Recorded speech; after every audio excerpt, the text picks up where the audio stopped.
Yaut ab kila sunugwa gekelen timotigiach. So what I said to you was, hello, my name is Ab. I am from Kitimat village and I am in the village as I speak.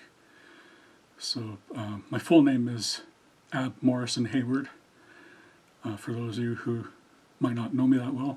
So instead of doing xa'islak'ala homework this week, I wanted to focus on something else. And I wanted to show you guys this. Some of you might have seen this. This came from two linguists that came to the village here to work with the culture and language team here at HNC. And I was fortunate enough to be a part of that. And one of the things that they shared with us was a drawing similar to this. There were a couple of different styles. There was one in Kwakwakwa style and another one in Coast Salish style. And they encouraged us to come up with a design of our own. So that's what I did. This is my design here. So this is a computer graphic. So the way that I made this was I used the outline of a head and just basically filled it in with some really simple design elements. This design is a little simpler than what I would have liked to have made, but I wasn't really sure how this was going to look overall when it was done. I knew that I didn't want to have a lot in this area here. I wanted to have mostly blank space because I was going to label everything. And I was planning on using this as a learning tool, a teaching aid. So I wanted to keep this area here, the vocal tract, kind of blank as much as I could. The rest of the design, you can see we've got the ovoid shape here and the eye. Have a really simple kind of ear design that's just made up of an ovoid and a split U-form. Have an eyebrow. I wasn't really sure what I wanted to do with the top of the head. Originally I kind of wanted to just have the eyebrow here, but since it's pretty thick and it's darker than the other elements of the design, I figured I should probably have something else. So I just basically made kind of an outline on the head. So I thought that would kind of draw everything together. When I'm creating a design, I'm always looking for balance, and I didn't want to just use like black and red, which are the traditional colors. I'm really experimental with my art, particularly when it comes to colors. So this was a very unique color scheme that I devised. And if you take a look, compared to my hand, it's fairly close. It's a little bit more orange than what I would have liked, but it prints differently than it actually looks. On a computer screen, this kind of medium brown here, it actually does look closer to like what my skin color is. But for some reason it prints out more of an orange kind of tint. And so yeah, that was basically the process that I followed, using unusual colors. And yeah, so it kind of simplified the design. As I mentioned, the ear is just kind of floating in the middle.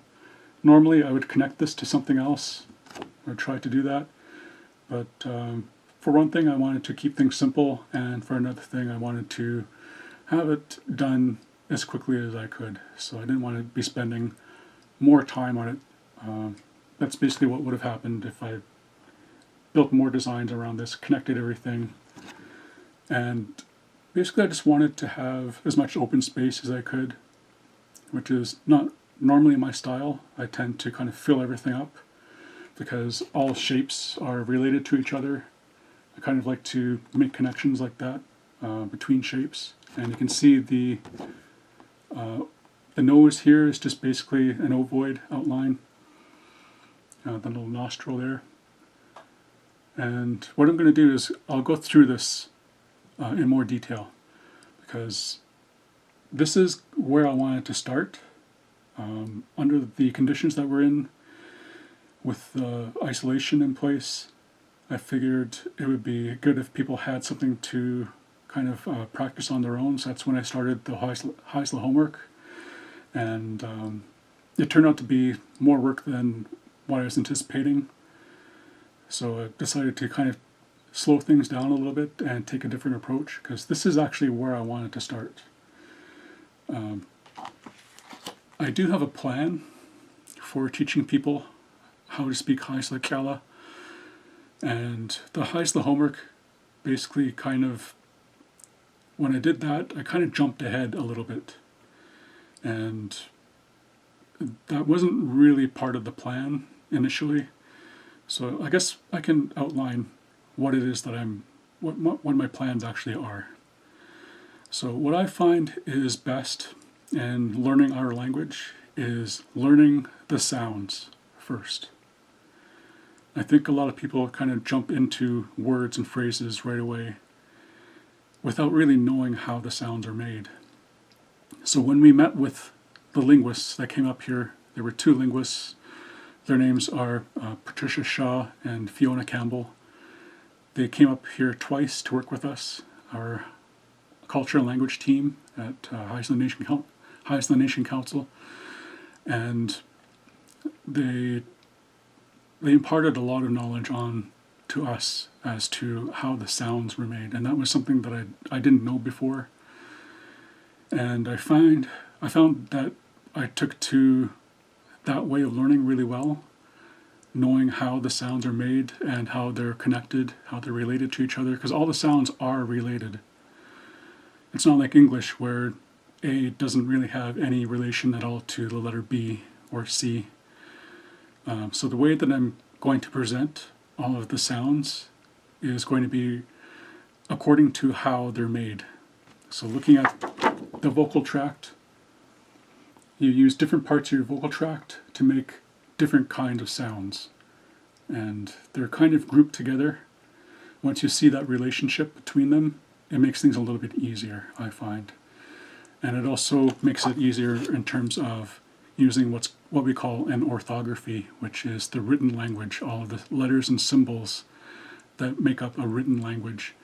And I wouldn't call myself an expert, but if I were an expert in anything, that would probably be the area, is the orthography. The written language is something that I've really taken to and I have a pretty good understanding of. I don't know everything about it yet, but I'm definitely learning as each day goes by.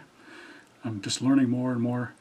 And I find personally that learning the symbols and how to make the sounds associated with those symbols, the relationship between the symbols, that has accelerated my learning.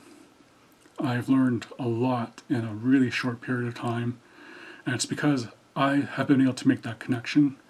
So what I want to do is to help other people understand that. I want to go over the sounds, how the sounds are made, and start from there. Once I've gone over that, I want to move into words, and I want to explain how words are actually built. So I want to take a close look at that. I have a general understanding of that now. I want to learn more so I can share with you what I know now about that area. So that would be the second step, and then the third step would be sentences. There's a specific order that xa'islak'ala follows. The grammar is different than it is in English.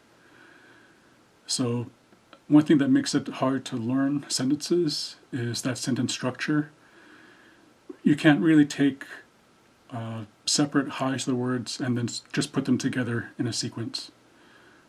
There's a specific order that will be followed, and a lot of the times the words will change in some way. So I have a basic understanding of that. So I can share that knowledge with you. I can tell you what I know about that now, and that was really the sequence that I wanted to follow. So step 1 will be the sounds. Step 2, words, and how words are created, how words are made. And then step 3, sentences. So that's kind of the logical order, I think, that I would like to follow. Hopefully it'll make sense to people. And But I think it'll really help people to understand how our language works.